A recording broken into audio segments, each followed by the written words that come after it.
ایک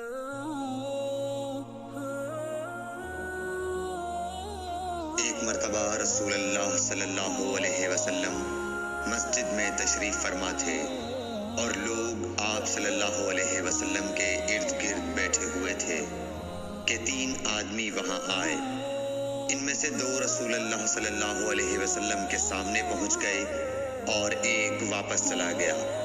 پھر وہ دونوں رسول اللہ صلی اللہ علیہ وسلم کے سامنے کھڑے ہو گئے۔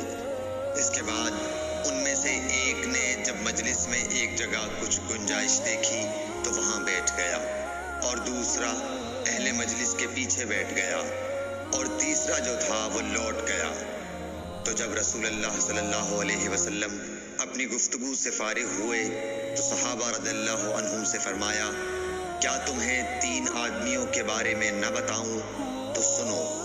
ان میں سے ایک نے اللہ سے پناہ چاہی، اللہ نے اسے پناہ دی، اور دوسرے کو شرم آئی تو اللہ بھی اس سے شرمایا کہ اسے بھی بخش دیا، اور تیسرے شخص نے منہ موڑا، اللہ نے بھی اس سے منہ موڑ لیا۔ صحیح بخاری حدیث نمبر 66۔